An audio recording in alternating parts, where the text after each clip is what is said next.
एक होनहार इंजीनियर जिसकी जिंदगी सफलता की ऊंचाइयों पर थी, अचानक 9 दिसंबर 2024 को खत्म हो गई। बेंगलुरु के 34 वर्षीय अतुल सुभाष ने कर ली।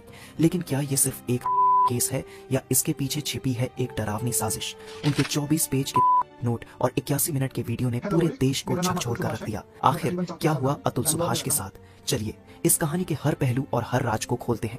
अतुल सुभाष ने एक सामान्य परिवार से निकलकर इंजीनियरिंग की पढ़ाई की और अपनी मेहनत के दम पर बेंगलुरु में एक प्रतिष्ठित कंपनी में सीनियर पोजीशन तक पहुंचे। उनके सहकर्मी और जानने वाले उन्हें एक ईमानदार, मेहनती और खुशमिजाज इंसान के रूप में जानते थे। 2019 में उन्होंने निकिता सिंघानिया से शादी की। शुरुआत में यह शादी एक परफेक्ट कपल की कहानी जैसी लग रही थी। 2020 में उनके घर एक बेटे का जन्म हुआ, लेकिन 2021 में उनकी जिंदगी ने ऐसा मोड़ लिया जिसने सब कुछ बदल कर रख दिया। 2021 में निकिता अपने बेटे को लेकर अलग हो गई। अतुल का दावा था कि उनके साथ यह अलगाव अचानक और पूरी तरह से एक तरफा था। उनका कहना था कि निकिता और उनके परिवार ने उन्हें मानसिक रूप से प्रताड़ित किया।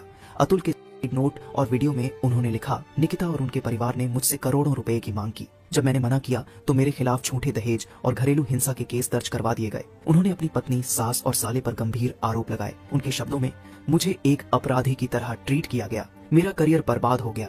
मेरे दोस्तों और परिवार को मुझसे दूर कर दिया गया। अब मेरे पास जीने का कोई कारण नहीं बचा। अतुल की मौत के बाद उनके भाई ने निकिता और उसके परिवार के खिलाफ FIR दर्ज करवाई।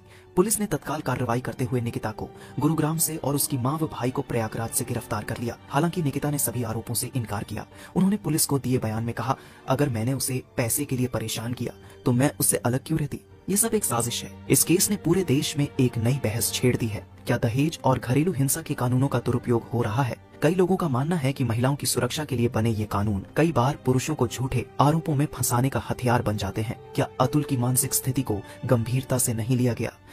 एक ऐसा कदम है जिसे कोई भी व्यक्ति तब उठाता है जब वह पूरी तरह से टूट चुका होता है। क्या अतुल को समय पर मदद नहीं मिली? क्या यह कहानी अधूरी है? निकिता के बयान और उनके परिवार की ओर से लगाए गए आरोप भी इस कहानी को एक नया मोड़ देते हैं। यह मामला सोशल मीडिया पर चर्चा का केंद्र बन गया है।